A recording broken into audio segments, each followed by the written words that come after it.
E né, no mês que ainda está chuvoso, né, nós temos aí uma chuvinha presente. Então, essa oscilação entre calor e a temperatura mais amena, né, não está frio ainda, mas a temperatura cai.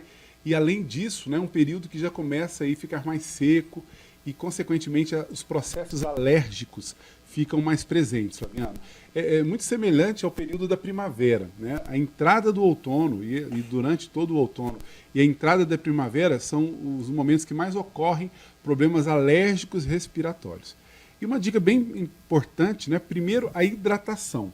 Porque como começa a cair a temperatura, as pessoas passam a descuidar um pouco com a hidratação, né? Com tomar água adequadamente. E o corpo, o recurso que o nosso corpo tem para poder fazer uma limpeza, né? Uma asepsia, sobretudo das vias respiratórias, é a água, né? Então a gente precisa dar para ele a água na quantidade devida, né? A gente já trouxe essa informação, mas sempre é importante relembrar que na quantidade de 36 ml por quilo é a quantidade que cada um precisa. Então, cada um, de acordo com o seu peso, precisa de uma quantidade de água individualizada. Então, a proposta é que você coloque na calculadora o número 0,036 e multiplique pelo seu peso. Você vai ter ali, com exatidão, a quantidade ali de água que você precisa estar tomando, independente da temperatura. Porque a gente sabe que em dias mais quentes a gente sente mais sede.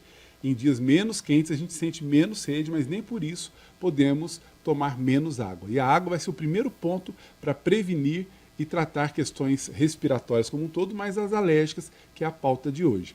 Para além disso, Flaviano, tem umas estratégias muito boas, sabe?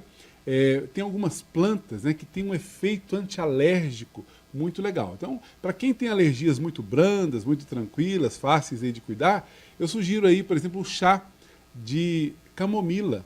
O chá de camomila, o chá do açafrão, inclusive podem ser conciliados os dois, o chá de camomila com o chá de açafrão.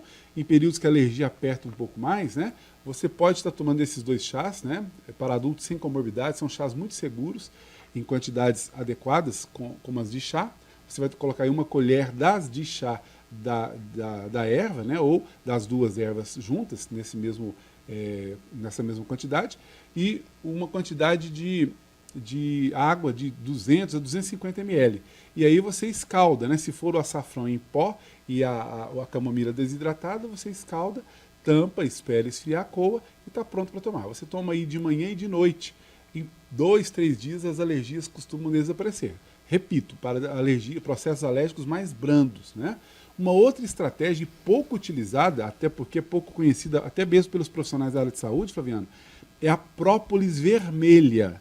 A própolis vermelha é a única própolis que é também antialérgica, porque a própolis comum, que é a própolis marrom, ou a própolis verde, né, que é a conhecida própolis mais poderosa do mundo, né, elas não têm efeitos antialérgicos, elas têm efeito anti-inflamatório, antibiótico natural, antiprotozoário, antifúngico, né, todos esses efeitos, imunoestimulante, entre outros, mas elas não possuem o efeito antialérgico, que só a própolis vermelha tem. E é uma estratégia legal, né? Você tomar aí também doses de própolis de manhã e de noite, junto, por exemplo, desses chás que eu propus, e você vai eliminar aí processos alérgicos mais brandos.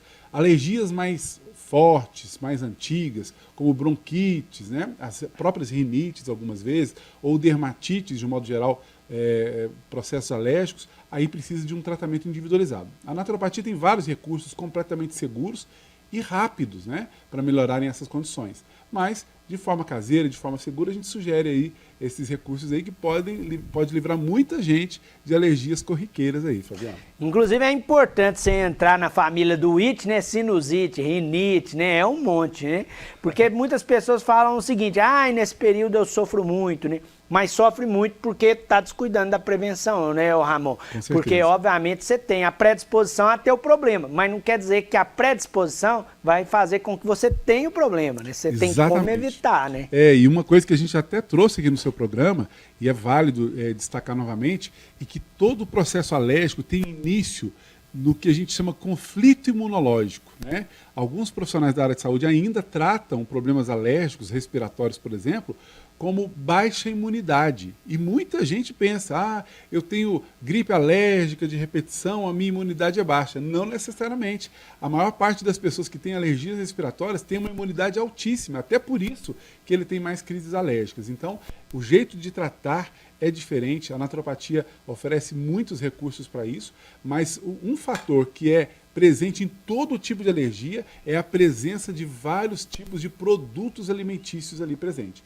Ou seja, quando a pessoa utiliza desses produtos alimentícios que estão carregados de químicos ou de metais pesados, o nosso organismo tende a ter ali um conflito imunológico, que pode trazer as alergias. Então, a pessoa que come muito condimentos processados, ultraprocessados, temperos químicos, entre outros, pode ter mais alergias do que uma pessoa que come comida de verdade e tudo direitinho. Então a prevenção, como você bem colocou, ela é muito válida nesse caso, e o tratamento mais simples, fica a dica que a gente deu hoje. Tem outras plantas, mas essas são as mais acessíveis, mais simples e mais seguras. Mas quando a pessoa precisa de um tratamento mais complexo, a gente faz isso individualmente no consultório.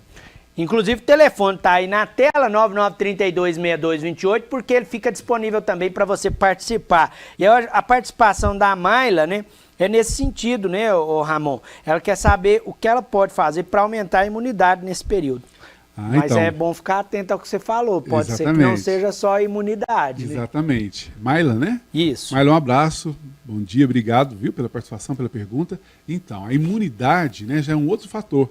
Tem os processos alérgicos, como eu expliquei, nem sempre é baixa imunidade, na maioria das vezes até a alta imunidade que causa as alergias, mas a imunidade tem vários fatores. O primeiro fator é entender se esse organismo não está muito sobrecarregado, inclusive de inflamações ou de inflamações subclínicas, que se é um organismo carregado, pesado, inflamado, a tendência é que a gente baixe a imunidade. Então, tentar tirar ali o excesso de alimentos pró-inflamatórios, alimentos processados, fazer uma boa atividade física, boa ingestão de água, e a sua imunidade já pode dar uma melhoradinha. Para além disso, né, um outro recurso bem interessante, eu falei ainda há pouco da própolis vermelha, mas aí qualquer uma das própolis, marrom, verde ou a própria vermelha, se você tomar aí 2 doses por semana, pode alavancar aí a sua imunidade, pode dar um up aí bem interessante na sua imunidade, que é um outro fator que a gente sempre dá dica.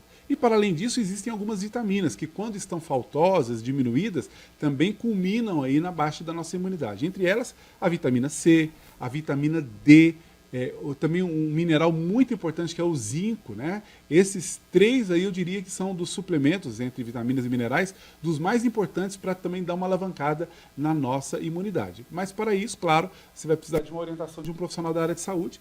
Nós nos dispomos, mas qualquer nutricionista, médico, pode te melhorar a imunidade de maneira simples assim.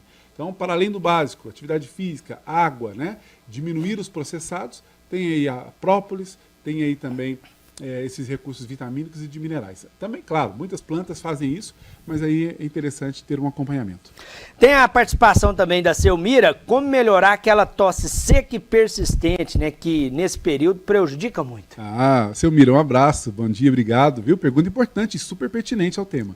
Porque essa tosse seca nos faz pensar já numa tosse alérgica, né? Pode ser uma tosse alérgica. Se ela não for alérgica, por exemplo, o orégano, né? O chá de orégano é uma das principais indicações, extremamente segura e pode combater, até porque ela faz uma limpeza do aparelho respiratório, sobretudo as vias aéreas superiores, então ela pode ajudar muito a aliviar as tosses secas. O orégano, o guaco, né? O orégano é o tempero que muita gente já conhece, o guaco, né, como o nome científico, Micania glomerata, é uma planta tradicional. Eu diria que o orégano e o guaco são os maiores antitussígenos aí da fitoterapia. Então são plantas muito seguras, né, para adultos sem comorbidades, obviamente, pode ser uma estratégia. Para além disso, se a tosse for persistente alérgica, pode ser que a camomila e o próprio açafrão possam resolver. E se não resolver, a gente trata de vocês de uma maneira bem segura e individualizada.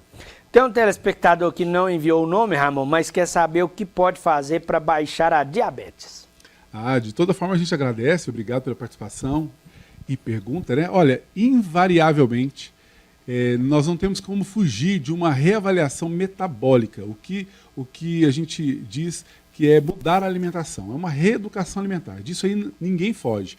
Eu digo hoje para os meus pacientes, né, para quem faz acompanhamento comigo, eu sempre digo que todo mundo deveria ter uma dieta ou uma alimentação semelhante ao que os diabéticos precisavam ter, né? Porque nem todo diabético tem, né? A gente vê aí muita gente que ainda pensa que é só tirar o açúcar, né? E não, você tem que reduzir drasticamente a ingestão de carboidratos. E esse excesso de carboidratos, esse excesso de açúcar, que vai aumentar aí a glicose no nosso sangue, vai gerar a chamada resistência insulínica, que não só abre portas aí para a diabetes, mas para tantos outros problemas. Então, invariavelmente, uma reeducação alimentar, uma alimentação rica em alimentos de verdade, sobretudo proteínas, e baixar sensivelmente aí os carboidratos. Para além disso, nós temos ferramentas maravilhosas dentro da própria fitoterapia, né? Alguns suplementos, né, como ácido alfa-lipoico, nós temos aí a berberina, que é fantástico para ajudar aí a cair a glicemia. Mas isso são coadjuvantes para o tratamento. Mas o principal, né, é realmente uma reeducação alimentar.